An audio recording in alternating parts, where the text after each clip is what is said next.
Good morning. I'm going to be reading you a story called Ranger in Time. So I got my one blanket. This book goes along with the story we read about the Oregon Trail. So this is a story on the Oregon Trail. This is a really fun book. We did it with the class last year and they loved it. Chapter 1, 75 pounds of bacon. There's a little picture of Ranger. The first day kid around his neck. You'll learn what that is. Sam Abbott lugged another sack of bacon to the wagon and sat down to wipe his forehead. 2 more to go. Pa swung the bacon into place beside a barrel of flour. Mr. Palmer says we need 75 pounds for each adult. A lot of bacon. Too bad Mr. Palmer isn't here to help us carry it, Sam said. Mr. Palmer had written the guidebook their father held as close as the Bible these days. It told the story of his trip to the Oregon Territory and gave suggestions for how other folks could make the same journey to the fresh air and rich farmland in the Willamette Valley. Most, like Sam's family, traveled to Independence, Missouri, or one of the other jumping off points first. There, they could get supplies and meet up with a wagon train. Traveling together was safer.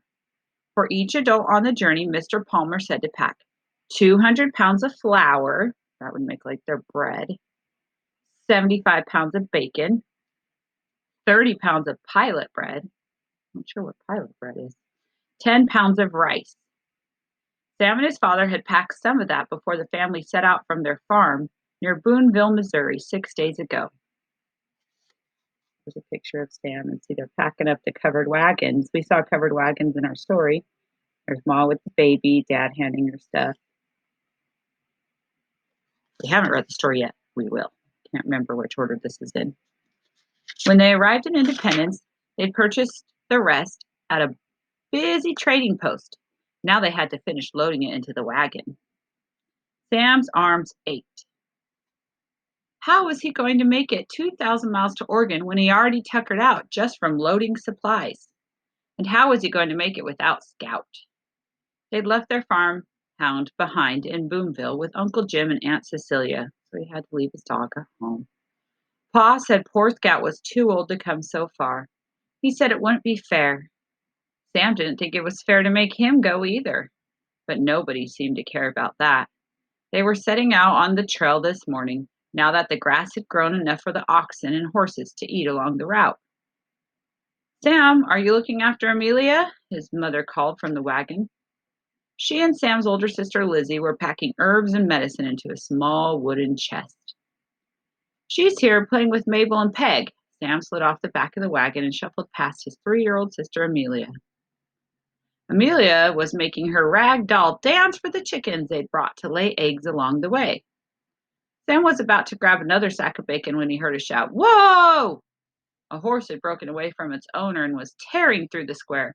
It reared up every time someone snatched at its reins. It raced this way and that, kicking up dust and knocking over barrels. Finally, the owner got it tied up to a post and turned his attention to an auction happening by the courthouse. $20! 20 there? Do I hear 25 now? 25! He's a fine, strong mule, gentlemen. 25! Independence was full of travelers passing through.